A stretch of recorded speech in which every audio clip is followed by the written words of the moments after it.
ወጣኒ መነኩሴ ድካም ደርሶበት አንዲትን ሴት ይዟት ገብቷል። ልጄ ሆይ አንተ ኃጢአትህን ብትገልጠው እግዚአብሔር ይሰውርልሃል። ይሰውርናል፣ ከእግዚአብሔር ይደበቅናል። የትኛውን በደል ጥፋትንና ቅጣትን ሳታመጣ በአንድ ገዳም ውስጥ የነበረች አንድ ብርቱ ተጋዳይ መነኩሴት ነበረች። ድካም ያዛት፣ ኃጢአት አስቸገራትና ከገዳሙ ወጥታ ወደ ከተማ ገብታ ስጋውን እየሸጠች በሴተኛ ዳሪነት መኖር ጀመረች። አሁን ሳይገለጥ የደበቅነው ኃጢአታችን በዕለተ ምጽአት በአደባባይ መገለጡን እንረሳለን። ኋላ እኮ በአደባባይ ይገለጣል። ቢከፋ በአንድ ካህን ፊት መናገር እንደው ቢከፋ ከገሃነም ምሬት ይከፋ። ሄላትዮ የተወደዳችሁ የእግዚአብሔር ቤተሰቦች፣ የእመቤታችን የቅድስት ድንግል ማርያም የአስራት ልጆች፣ የቅዱሳን ወዳጆች እንደምን ሰነበታችሁ? እንደምን አላችሁ? አሜን። በቸርነቱ የጠበቀን በአጸደ መቅደሱ የሰበሰበን የአባቶቻችን አምላክ የእኛም አምላክ ልዑል እግዚአብሔር ዘላለማዊ ስሙ የተመሰገነ ይሁን። ለመምህራችን ለወንድማችን ቃለ ሕይወትን ያሰማልን፣ ቃለ ሕይወትን ያሰማልን። ለተወሰነች ደቂቃ እሳቸው ቢያስተምሩ በጎ ነበር። እግዚአብሔር እንደረዳኝ ለጥቂት ደቂቃዎች የእግዚአብሔርን ቃል እንማራለን። የተማርነውን የምንማረውን እግዚአብሔር በልቦናችን ይግለጥልን።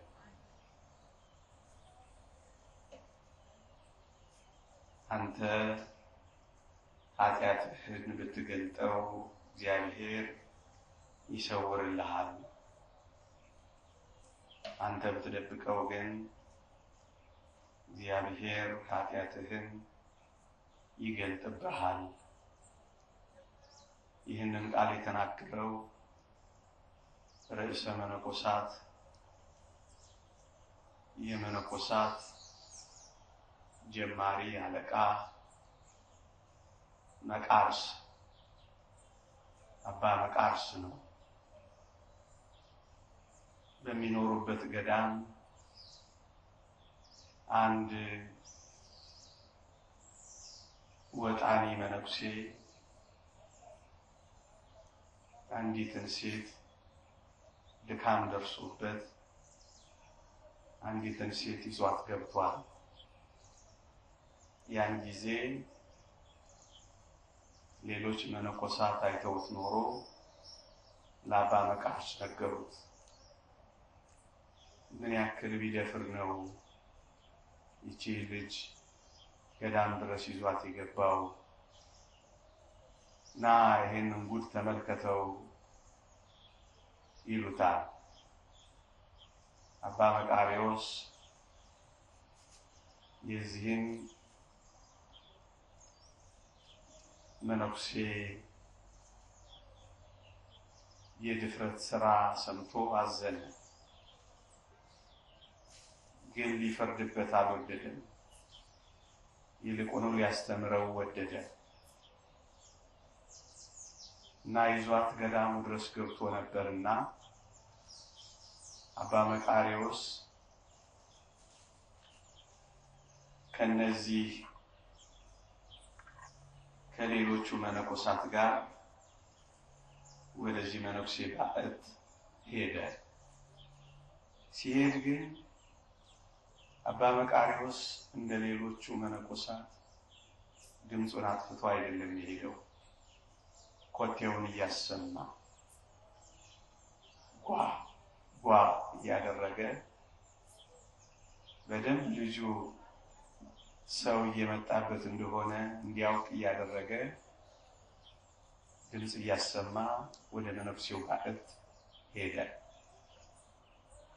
የሚገርማችሁ ይሄ ድካም ያገኘው መነኩሴ ይሄንን ድምፅ ይሰማና ይቺ ልጅ አንድ በርሜል ውስጥ ይደብቃትና ይሸፍናታል። አባ መቃርዮስ የክርስቶስ ልብ ያለው ጸጋ መንፈስ ቅዱስ ያደረበት ሁሉ የተገለጠለት አባት ነውና የቱ ጋር እንደደበቃት ስላወቀ በቀጥታ ወደ ባዕታቸው ገብቶ እሷ የተደበቀችበት ቦታ ሄዶ ተቀመጠ። ከዚያም በሩ ፈልጓት የት ጋር እንዳለች አሳዩኝ አውጧት ይላቸዋል። እነዚያ መነኮሳት ይቺ ልጅ ፍለጋ በአይናቸው በብረቱ አይተዋታል። ይቺ ልጅ ፍለጋ ወዲያ መኳተን ይዘዋል። ቢፈልጉ የመነኩሴው ባዕት ውስጥ ያጣቷል። ደነገጡ። በአይናቸው አይተዋል። ስትገባ ተመልክተዋል። ምን ዋጣት? በጣም ይደነግጣል። አባ መቃርዮስ የተቀመጠበት አንድ ቦታ ብቻ ነው ያላዩት። ታላቁን መነኩሴ ደግሞ እዚህ ውስጥ ናት ያለችው በልተነስ ሊሉት አልደፈሩ እና ምን ሆነ መሰላችሁ? ባጭሩ አያችኋት? አላየናት። ማገኛችኋት? አላገኘናት። ከዚያ ምን ይሆናል መሰላችሁ? በሉ ሁለተኛ ሳታዩ እንዳታው ይላቸውና እነዚህ መነኮሳት ያስወጣቸዋል። እነሱ ከሄዱ በኋላ ለዚህ ኃጢአት ላደቀቀው ለዚህ በደል ላደከመው መነኩሴ አሁን በመግቢያ ያልኳችሁን ቃል ይለዋል። ምን አለው? ልጄ ሆይ አንተ ኃጢአትህን ብትገልጠው እግዚአብሔር ይሰውርልሃል። አንተ ግን ኃጢአትህን ከሰወርከው እግዚአብሔር ይገልጥብሃል አለውና ተነስቶ ወጣ። እግዚአብሔር በሰው ፊት እንዳላዋረደው አወቀ። በአባ መቃርዮስ ጥልቅ ትምህርት እንደሰጠው ተረዳ። አባ መቃርዮስ እያወቀ ሊያጋልጠው እንዳልፈለገ ተረዳ። ምክንያቱም ሴቲቱ የተቀመጠችበት ቦታ ሄዶ ደብቆለታልና። እናም አባ መቃርዮስ ወደ ተቀመጠበት ቦታ እየነካ እያሳየው አንተ ኃጢአትህን ብትገልጠው እግዚአብሔር ይሰውርልሃል፣ አንተ ግን ብትሰውረው እግዚአብሔር ይገልጥብሃል ብሎት ሄደ። ያን ጊዜ መነኩሴ ልቡ ተነካ፣ ስቅ ብሎ አለቀሰ፣ ንስሐም ገባ። ሴቲቱንም ለመንፈሳዊ ሕይወት አበቃ። አንተ ኃጢአትህን ብትገልጠው እግዚአብሔር ይሰውርልሃል፣ አንተ ግን ኃጢአትህን ብትሰውር እግዚአብሔር ይገልጥብሃል ያለው አባ መቃርዮስ ነው። ያልኳችሁ በዚህ ነው። ክርስቲያኖች ኃጢአቱን የሚሰውር አይለማም፣ የሚተዋትና የሚናዘዝባት ግን ምህረትን ያገኛል ይላል እግዚአብሔር ቃል። ምህረት የሚገኘው ይቅርታም ከእግዚአብሔር ዘንድ የሚሰጠው ኃጢአቱን ሳይሰውር በእግዚአብሔር ፊት ለሚናዘዝ ሰው ነው። ለዚህ ነው ኃጢአቱን የሚሰውር አይለማም የሚለው። ቅዱስ መቃርዮስ ከተናገረው ጋር አብሮ ይሄድ ነው። አንተ ኃጢአትን ከሰወርከው እግዚአብሔር ይገልጥብሃል ያለው ለዚህ ነው። ወገኖቼ በእግዚአብሔር ፊት ምን የተከደነና ምን ያልተገለጠ ነገር አለ? እንኳን በእግዚአብሔር ፊት ሁሉ ነገራችን በፀሐይ ፊት የተገለጠ አይደለም። እንኳን ሁሉን በሚያዩ በዓይኖቹ ፊት ወገኖቼ በእግዚአብሔር ዓይኖች ፊት ለመሰወር መሞከር ምንኛ አሳፋሪ ነው ወገኖቼ። በዓይኖቹ ፊት የተገለጠውን እስከ መቼ ሰውረነው እንኖራለን?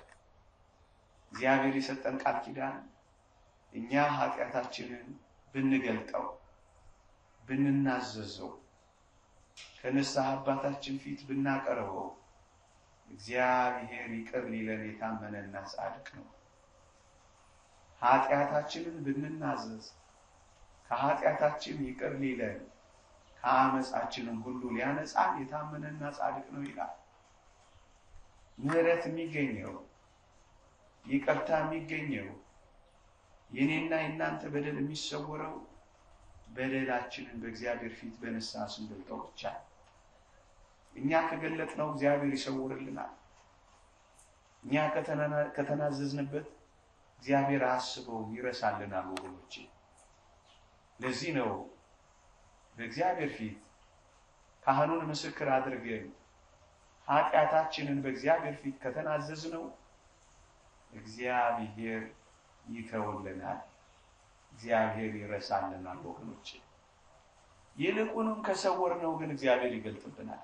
ዝናብ እየዘነበ መሰለኝ አይደል? እግዚአብሔር ኃጢአታችንን ይቅር የሚለው በእግዚአብሔር ፊት በደላችንን ኃጢአታችንን እየተናዘዝን እንደሆነ ነው። ለዚህ ነው ኃጢአታችንን ይቅር ሊለን ከአመፃችን ሁሉ ሊያነጻን የታመነና ጻድቅ ነው የሚለው። ስንናዘዝ በደላችንንና ኃጢአታችንን በካህኑ ፊት ስናቀርበው እግዚአብሔር ምህረት የሚሰጠን ያኔ ነው። ነብዩ ዳዊትን እግዚአብሔር እንዲህ ብሎታል። ሁለተኛ ሳሙኤል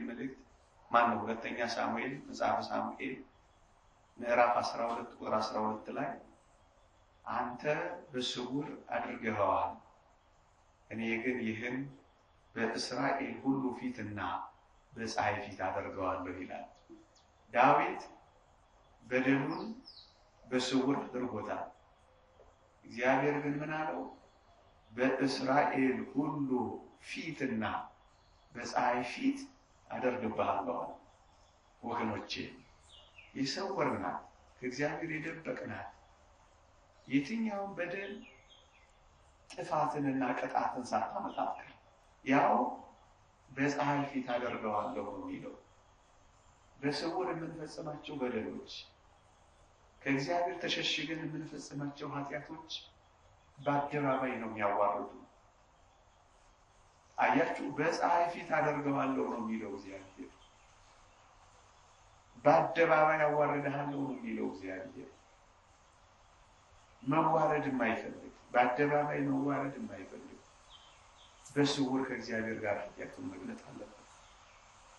ምዕመናን፣ እግዚአብሔር የማያውቀው እግዚአብሔር የማያየው ነገር የለም። ሁሉ ነገር በእርሱ ፊት የተራቆተና የተገለጠ ነው የሚለው።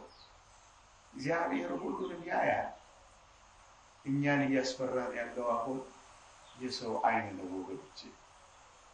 ሁሉን የሚያዩ የእግዚአብሔር አይኖች አላሳፍር ብለውናል፣ አላስፈራ ብለውናል። እስመ አይነ ሰብ ያፈርሆሙ ወያእምሩ ከመ አይነ እግዚአብሔር ያበረ ማይን አብጽሐኒ ይላል የአባቶቻችን መጽሐፍ። የሰውን አይን እንጂ የሚፈሩት እንደ ፀሐይ የሚያበራው የእግዚአብሔር አይን አላስፈራቸው ብሏል ይላል። እኔና እናንተ ሰው እንዳያየን ነው የምንፈራው። ሰው ጆሮ እንዳይገባ ነው የምንሰጋው። የሰው አፍ እንዳያኝከን ነው የምንጠነቀቀው። የእግዚአብሔር አይኖች፣ ሁሉን የሚያዩ የእግዚአብሔር አይኖች አላስፈራ ብለውናል። እሱን ነው የሚለው። እንደ አላፍ ፀሐይ የሚያበራ የእግዚአብሔር አይኖች አላስፈራችሁ ብሏል። ይልቁንም የምትፈሩትና የምታፍሩት የሰውን አይኖች ነው የሚለው የአባቶቻችን መጽሐፍ። ምዕመናን፣ እግዚአብሔር ያየናል። ሁሉን በሚቆጣጠሩ ሁሉን በአይኖቹ ፊት ምን መሰወር ይቻላል ወገኖች? ታዲያ እግዚአብሔር ያየው በእግዚአብሔር ፊት ያልተሰወረ ከሆነ ኃጢአታችንን ለመሰወር ለምን መከራ እንበላለን? በሱ ፊት የተገለጠና የተራቆተ ከሆነ ምህረት እንድናገኝ፣ ይቅርታ እንድናገኝ፣ ድካማችን እንዲሰወርልን፣ በደላችን እንዲረሳልን ከኔና ከእናንተ የሚገባው በንስሐ አባቶቻችን ፊት በደላችንን ገልጠን መናዘዝ ብቻ ነው ወገኖቼ።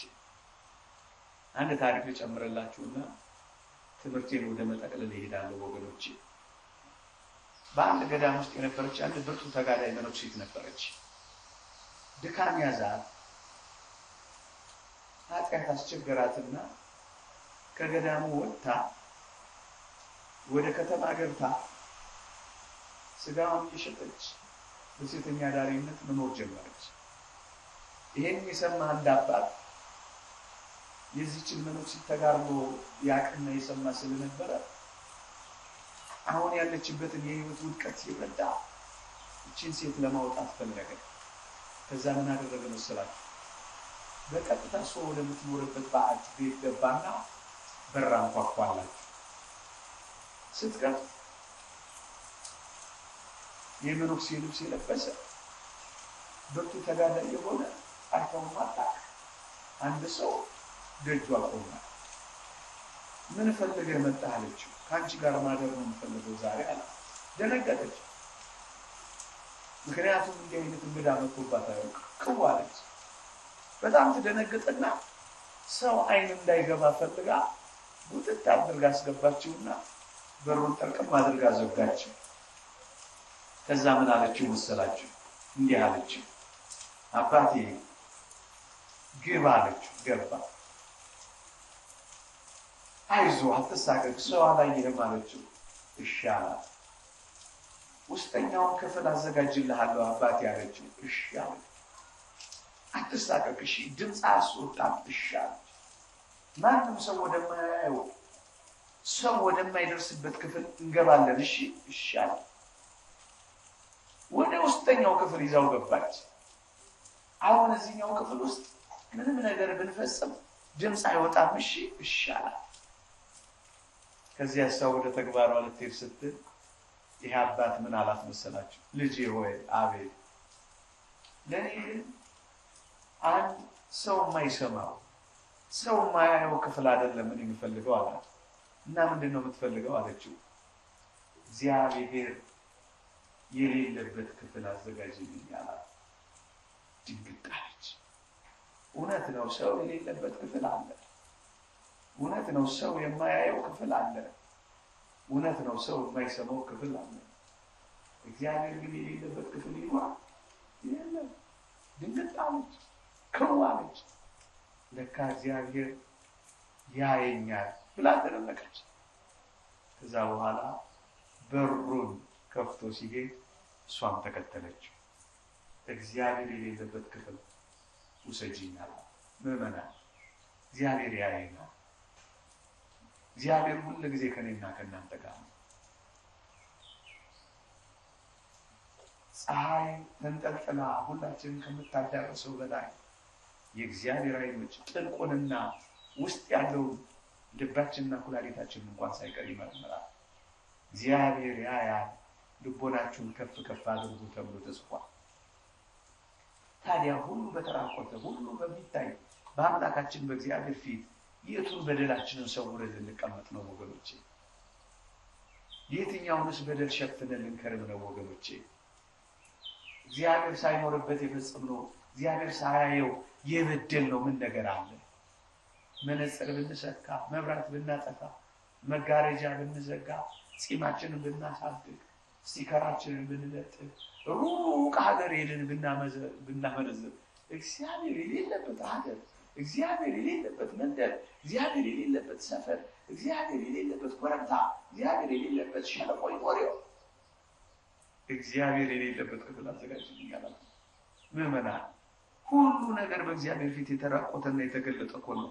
ታዲያስ ሁሉ ነገር በዓይኖቹ ፊት የተገለጠ ከሆነ ከእግዚአብሔር ሰውረን ምን ልናደርገው ነው? ለዚህ ነው አንተ ኃጢአትህን ብትገልጠው እግዚአብሔር ይሰውርልሃል። እግዚአብሔር እንዲሰውረን፣ እግዚአብሔር እንዲሰውርልን፣ እግዚአብሔር ይቅር እንዲለን፣ እግዚአብሔር ምሕረት እንዲሰጠን ከፈለገን ኃጢአታችንን በካህኑ ፊት እንግለጠው ወገኖቼ። ምዕመናን፣ አሁን ሳይገለጥ የደበቅነው ኃጢአታችን በዕለተ ምጽአት በአደባባይ መገለጡን እንረሳለን። ኋላ እኮ በአደባባይ ይገለጣል፣ በቅዱሳን ፊት ይገለጣል። በዕለተ ምጽአት እኮ በዚያ ጉባኤ ፊት እኮ በደላችን ይገለጣል ወገኖች። በአደባባይ ከሚገለጥብን በአንድ ካህን ፊት ብንገልጠው አይሻልም እንዴ? ሂዱ እናንተ አባቴ ብሩካን ብሎ በሚላቸው በጻድቃን ፊት ኃጢአታችን ከሚገለጥ በአንድ ወንድማችን ካህን ፊት ኃጢአታችን ቢገለጥ አይሻልም? ምዕመናን እንዴ በአንድ ካህን ፊት መናገር አይቀልም? እንደኛ ድካም ባለበት፣ ስሜታችንን በሚረዳ ቢከፋ በአንድ ካህን ፊት መናገር እንደው ቢከፋ ከገሃነም ምሬት ይከፋ የካህኑ ፊት እሳት ሆኖ እንደው ቢገርፈን ከገሃነም እሳት ይከብዳል። ከኔ ሂዱ ከሚባለው ቃል በላይ የካህኑ ቃል ለቀኖና የሚሰጠን የርኅራኄ ቃል ይከብዳል። ምዕመናን በአንድ ካህን ፊት ኃጢአታችንን ብንገልጠው አይሻልም? እስከ መቼ ሰውረን? እስከ መቼ ደብቀን? መንገዳችሁንና ሐሳባችሁን አስተካክሉ። እኔም የተናገርኩባችሁን ክፉ ነገር እተወዋለሁ ይላል እግዚአብሔር። እግዚአብሔር በሕይወታችን በበደላችን ምክንያት የሚመጣ ክፉ ነገር ካለ እግዚአብሔር ምሕረት እንዲሰጠን ከፈለገን መማር ምሕረት ማግኘት ከፈለገን ኃጢአታችንን መደበቅ የለብንም፣ መግለጥ ነው ያለብን፣ መናዘዝ ነው ያለብን። ምዕመናን ቆይ ጠይቃችሁ ቁስል ሚድነው ሲሸፈን ነው ወይስ ሲናፈስ ነው? ሲናፈስ አይደል? ከተከደነስ ብዙ ጊዜ ከተሸፈነስ ያመረቀዘ ነው። ካመረቀዘ ደግሞ ብርቱ ደዌ ይሆን የለ። ኃጢአትም እንደዚሁ ነው። ሲሸፋፈን ሲከብ ሲበዛ ሲከመር ሃይማኖት እስከ መካድ ያደርሳል። ሃይማኖት እስከ መካድ ያደርሳል። የበደል ብዛት የበደል ክምር የቁስል ክምር የቁስል መሸፈን ብርቱ ደዌ ካንሰር እንደሚያመጣ የኃጢአት ክምር የኃጢአት ብዛት ደግሞ የሃይማኖት ጽኑ የሥነ ምግባር ጉድለት የሃይማኖት ክህደት የእምነት ጉድለት ያመጣል። ለዚህ ነው በበደላችንና በኃጢአታችን ታጅነን ስንኖር ብርቱ ወደሆኑ ጥልቅ ኃጢአቶችና ልምምዶች ውስጥ ገብተን ሃይማኖት እስከ መካድ ከምንደርስ ቁስልን ገለጥለጥ ሲያደርጉት እንደሚድን ቶሎ ሳንፈራ ቶሎ እንደ ባልንጀራ ለአባታችን ልንነግር ለካህን ልናስመረምር ይገባል። ሳንሰውር በዝርዝር ሳንፈራ እንደ ባልንጀራ ልንነግር ይገባል፣ ልንገልጥ ይገባል። ምዕመናን የክርስቲያን ዋና ሕይወቱ ከኃጢአት ጋር ያለው ግንኙነት ማቋረጡ ነው። ከኃጢአት ጋር የሚኖረን ግንኙነት የሚቋረጠው ደግሞ የተወደዳችሁ ክርስቲያኖች ቶሎ ኃጢአታችንን ለእግዚአብሔር ስንናዘዝ ነው። ወገኖቼ ቆይ የሆነ ነገር ቢወጋችሁ እሾህ ቢወጋችሁ ቆይ ትንሽ ሰውነቴ ውስጥ ይቆይ ያመርቅዝ መቼም አትሉም ማለት ቶሎ አትነቅሉትም። ቶሎ ነው የምትነቅሉት። ኃጢአት ከእሾህ በላይ ነው። ኃጢአት ከብርቱ ደዌ በላይ ነው። ያመረቅዛል፣ ሰውነትን ያበላሻል፣ ስጋን ነፍስን ያጠፋል፣ ለገሃነመ እሳት ያበቃል፣ ከፍቅረ እግዚአብሔር ይለያል፣ በምድር ስኬቱን በሰማይ ተስፋውን ያጠፋል ኃጢአት። ታዲያ እስከ መቼ ነው? እስኪያመረቅዝ ድረስ ነው የምናቆየው? ቶሎ ማንናዘዘው ለምንድን ነው? ኃጢአት ቤት እስኪሰራብን በደል እስኪያደልብብን ቶሎ ሾኩን እንደምትነቅሉት ቶሎ በደልን መንቀል አይገባም። ቆይ ትንሽ ይቆይ እንደማንል እስኪያመረቅዝ እንደማንጠብቅ ልክ እንደዚሁ ኃጢአታችንን ቶሎ መናዘዝ ነው ያለብን። ምዕመናን ቶሎ መናዘዝ፣ ቶሎ አባቶቻችን ፊት መቅረብ፣ ቶሎ በደላችንን ይቅር እንዲለን ወደ እግዚአብሔር መጠጋት ነው ያለብን ወገኖቼ። ቶሎ በፍጥነት ሁሉንም ዘርዝሮ መናገር። ምዕመናን በኃጢአት ላይ ድል መንሳት ከፈለግን ኃጢአትን ማሸነፍ ከፈለግን ዋናው መፍትሄ ምን ይመስላችኋል? ዘርዝሮ ተናዞ በደልን ለካህን መናገር ነው። የአባቶቻችን መጽሐፍ ምን ይላል? በበደሉ ላይ ድፍረትን ሽንገላን ቢጨምር አልሰራውም ቢል ማለት ነው ከዛች ኃጢአት መጠበቅ አይችልም። ከሚመጣው እርሷን በሚመስል ኃጢአት ከመውደቅ አይድንም ይላል። ከሚመጣው ኃጢአት እንዳንወድቅ ካለን ኃጢአት እንድንነጻ ለካህን መናገር ብርቱ መፍትሄ ነው። በኃጢአት እንዳትወድቁ ከፈለጋችሁ ቶሎ ንስሐ ግቡ፣ ትበረታላችሁ። ለምን ካላችሁኝ የካህን ምክር ታገኛላችሁ፣ ያጠነክራችኋል። ላለመውደቅ አቅም ታገኛላችሁ። መሰወር ነው ወደ ባሰ ኃጢአት የሚመራው። ዳዊትን አታስታውሱ? ኃጢአቱን በሰወረና በደሉን ለመክደን ባደረገው ጥረቱ ሁሉ እኮ ብዙ ውድቀት እኮ ነው ያመጣው። ዝሙቱን ለመሰወር ሲል ኦሪዮን እስከ መግደል ያደረሰው ኃጢአቱን በኃጢአት ለመሰወር ባደረገው ትግል ነው ወገኖቼ። አንዱን ስንሰውር ወደ ሌላ ኃጢአት ነው የሚያሸጋግረን ወገኖቼ። ስለዚህ ዘርዝረን ለካህኑ መንገር መቻል አለብን። ይህ ኃጢአት ውጤቱ ደረጃውንም ጭምር ነው ዘርዝረን መንገር ያለብን። መፍትሄን ጭምር እንዲሰጠን ካህኑ ይጸልይልናል። ንስሐ በመግባታችን መንፈስ ቅዱስ ያድርብናል። በዚህ ምክንያት ኃይልና ብርታት እናገኛለን። ከቀደመው በደል እንነጻለን፣ ከሚመጣው ኃጢአት ደግሞ እንጠበቃለን። መንፈስ ቅዱስ ኃይልና ብርታት ይሆናል። ለኃጢአታችን መውቀስ ብቻ ሳይሆን ኃጢአታችንን ድል እንድንነሳ እግዚአብሔር መንፈስ ቅዱስ ብርታት ይሰጠናል። ምዕመናን፣ እግዚአብሔር መንፈስ ቅዱስ ብርታትና ኃይል ይሰጠናል።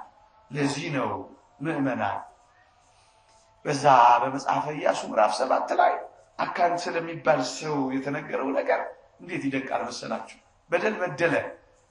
እግዚአብሔር ምን አለ?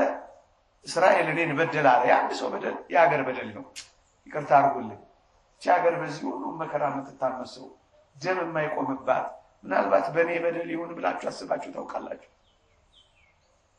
እስኪ ቢያንስ ለዚህ ጥፋት ቢያንስ ተባባሪ እንዳልሆን ከእግዚአብሔር ጋር የምንታረቅበት ቀን መምጣት የለበትም?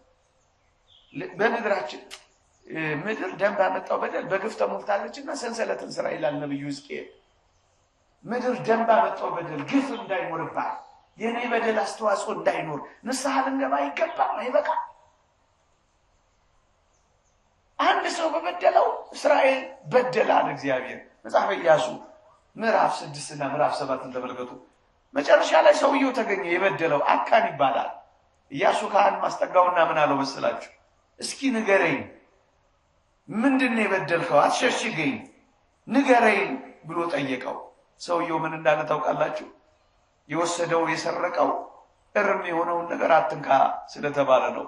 ሰውየው ምን አለ መሰላችሁ? አየኋቸው፣ ተመኘኋቸው፣ ወሰድኳቸው፣ ቀበርኳቸው አለ። አየኋቸው፣ ተመኘኋቸው፣ ወሰድኳቸው፣ ቀበርኳቸው። እዚህ ውስጥ አለ ደረጃው ዝርዝር አድርጎ ነው የነገረው ወገኖቼ። መድኃኒት ለመውሰድ ስትሄዱ ይህን ያመኛል ብላችሁ ዘርዝራል አይደለም የምንነግረው ሐኪሙ ፊት። ልክ እንደዚሁ በካህን ፊት ዘርዝረን ገልጠን ስንነግር ነው ውጤታማ የምንሆነው። በሽታ ሁሉ አለብኝ ለሚል ሰው መድኃኒት እንደማይገኝለት፣ ይልቁንም ደግሞ ዘርዝሮ ምርመራ ለሚያደርግ ሰው ፍቱን መድኃኒት እንደሚገኝለት በንስሐ አባቶቻችን ፊት ዘርዝረን በመንገር የእግዚአብሔርን ምሕረት ለማግኘት መዘጋጀት አለብን። የተነሳውበት ርዕስ አንተ ኃጢአትህን ብትክር ነው፣ እግዚአብሔር ይገልጥብሃል። አንተ ኃጢአትህን ግን ገልጠህ ብትናዘዘው እግዚአብሔር ይሰውርልሃል፣ እግዚአብሔር ምሕረቱን ይሰጥሃል የሚል ነው። ስለዚህ ምዕመናን እነዚህን ዘመናት ከእግዚአብሔር ጋር የምንታረቅበት፣ ንስሐ የምንገባበት፣ ከበደላችን ጋር የምንቆራረጥበት ትልቅ ዘመን እናድርገው ባካቸው። ዛሬን ብቻ እንደሚኖር ለራሱ የሚነግር ሰው ኃጢአት አይሰራም ይላል። ነገ የኔና የናንተ አይደለም። እንኳን በነገ በሚቀጥሉት ሰከንዶችና ተዘጥጣጭ ሰዓቶች ምን እንደሚገጥመን አናውቅ። ሁሉ ጊዜ ይሄን ያህል ደክመን ይሄን ያህል ጾመን ይሄን ያህል ጠባ ለኪዳን ተንከራተን ለጉባኤ ተመላልሰን ከእግዚአብሔር ጋር ሳንታረቅ እንዳንኖር ዋናው የህይወታችን ማዕከል የንስሐ ህይወት ውስጥ መኖር ነው። ከእግዚአብሔር ጋር ታርቆ መኖር ነው። በደልንና ኃጢአትን ተጸይፎ እግዚአብሔርን ደግሞ በጽድቅ አስደስቶ መኖር ነውና ይሄ ህይወታችን ሊሆን ይገባል። እኛ ኃጢአታችንን ተገለጥ ነው እግዚአብሔር ይሰውርልናል።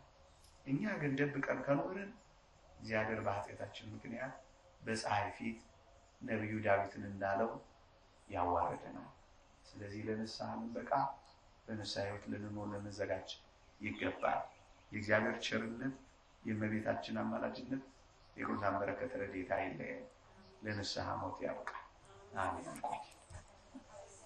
አሜን።